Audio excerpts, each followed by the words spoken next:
The hospital lobby was crowded with people moving in every direction, patients clutching papers, nurses rushing with clipboards, and families whispering anxiously in corners. In the middle of all that noise and motion, she felt completely invisible. Her body was weak, her breath shallow, and her arms trembled as she clutched the tiny bundle swaddled in a thin blanket. The baby stirred, its fragile cries echoing faintly above the hum of footsteps, but not a single pair of eyes softened with concern. She whispered to her child, her lips brushing the soft forehead, promising in a trembling voice that everything would be all right. But even as the words left her mouth, she knew she didn't have the strength to stand much longer. Her legs wavered beneath her, her vision flickering in and out of focus like a failing light. She tried to call out, just a word, any sound loud enough to catch someone's attention, but her throat was dry, her voice swallowed by the noise around her. The floor beneath her seemed to tilt, and her knees gave way, striking the cold marble with a dull thud that went unnoticed by most. She curled around the baby instinctively, shielding the little body with her own even as pain rippled through her. People glanced her way, some whispering, others pulling out their phones to record or pretending not to notice. One woman hesitated for half a heartbeat, then shook her head and walked away, her heels clicking briskly. Another man muttered under his breath about how hospitals were full of drama, and moved on. The baby's cry grew louder, more desperate, but still no one came. She pressed the infant closer to her chest, her tears falling onto the child's blanket. The world blurred as if she were sinking underwater, voices muffled, lights too bright, and her body too heavy to move. In that moment, she realized the terrifying truth: she was utterly alone. If she fell unconscious now, there would be no one to shield her child, no one to make sure the baby was safe. Her heart clenched with fear as the lobby spun around her, faceless strangers passing by as if she didn't exist.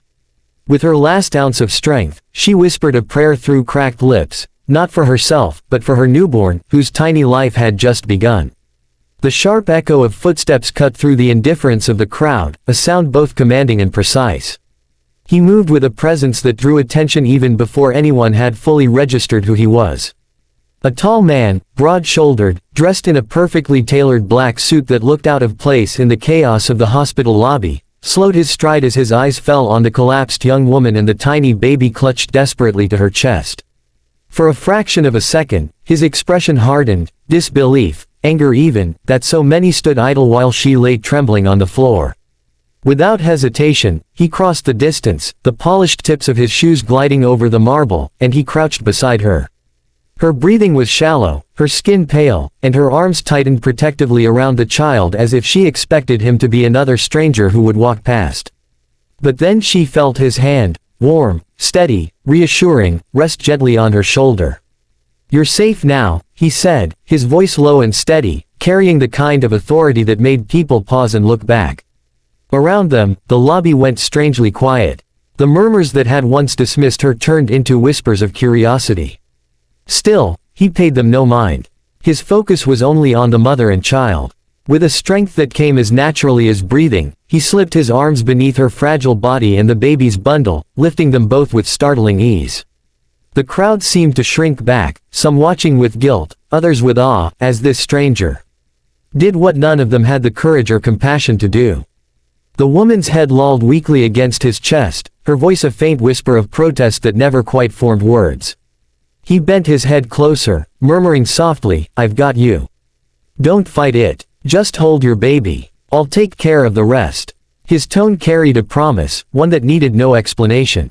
As he stood tall, the weight of both lives in his arms, something shifted in the room. The people who had walked past moments ago now stared at him as though he were more than a man, something untouchable, a figure carved out of strength and mystery. Yet his touch on the child was impossibly gentle, one large hand steadying the tiny head with more care than anyone expected from a man so commanding in presence. His sharp jawline, his immaculate suit, the faint gleam of a luxury watch on his wrist, all the trappings of wealth and power faded in that instant. What stood out most was his humanity, blazing against the cold indifference of everyone else. He looked at no one as he carried them forward, his gaze fixed ahead. Every step was purposeful, every motion careful not to jostle the newborn. The crowd parted silently, shame lingering in their eyes, but he didn't pause for acknowledgement. To him, their stares meant nothing.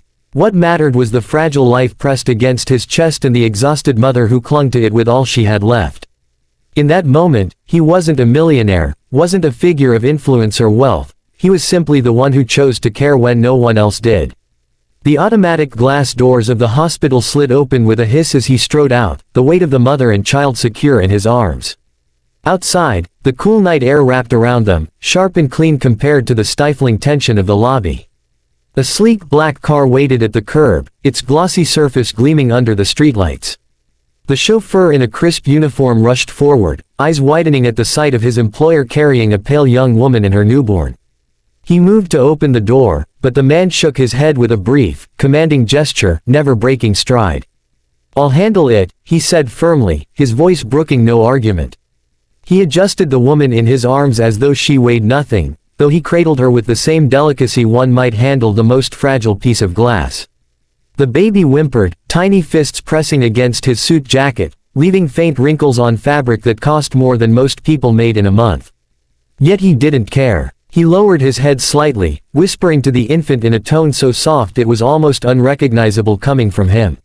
"Easy now. You're safe." The words were not meant for the ears of the onlookers or even for the mother, who was too weak to respond. They were meant for the child, a quiet reassurance from a man who seemed unaccustomed to gentleness, yet now found it second nature. As he reached the open car door, he bent carefully, placing the young woman onto the leather seat with remarkable patience. She stirred faintly, her lips parting as if she wanted to speak, but her body betrayed her, too drained to form words. He didn't rush her, didn't demand an explanation. Instead, he brushed a stray lock of hair from her damp forehead, his expression unreadable, a storm of emotions flickering behind his composed exterior. He arranged the blanket around her and then shifted the baby into her arms again, ensuring the child's tiny head rested safely. "Hold on a little longer," he murmured, his tone softer now, almost pleading though his face remained calm. "I won't let anything happen to either of you." The chauffeur hovered uncertainly, torn between curiosity and obedience. Passers-by slowed their steps, some daring to steal a glance at the imposing man who had stopped the world to rescue two strangers.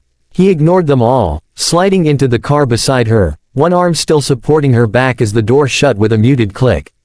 Inside the car, the silence was almost sacred, broken only by the baby's soft coos and the hum of the engine. The woman's head tipped sideways, resting against his chest, and though she was barely conscious, there was an unmistakable trust in the way she leaned into him. He looked down at her, his jaw tightening as if he were silently vowing something only he could hear.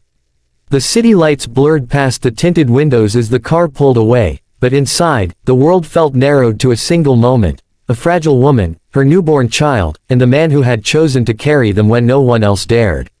His hand hovered protectively near the baby, steady and sure, while his other arm remained around the mother, as though he could shield them from every danger outside.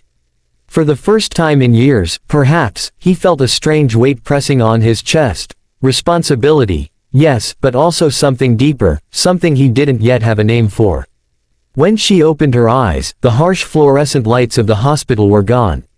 Instead, she found herself surrounded by warmth and softness, the faint glow of a chandelier above, the muted elegance of cream-colored walls, and the luxurious weight of a quilt draped over her body.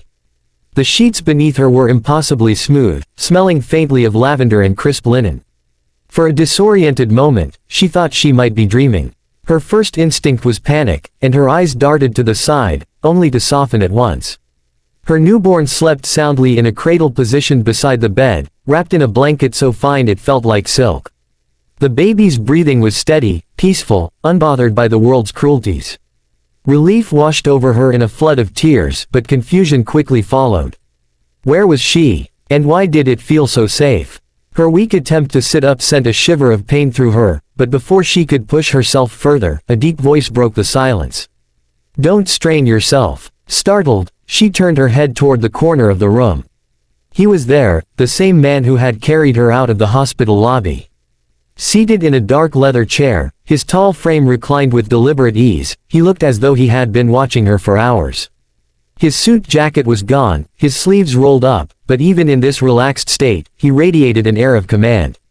His gaze, however, was softer now, steady and unwavering, as if he was guarding something precious. Her lips parted, the question tumbling out almost without her permission. Why would you help me? The words were hoarse, barely above a whisper, but the raw vulnerability behind them made them heavier than any shout. For a moment, he didn't answer. He leaned forward, resting his elbows on his knees, studying her as though trying to read her soul. Then, with a calmness that carried weight, he finally spoke. Because no one else did. And sometimes, fate doesn't give us choices.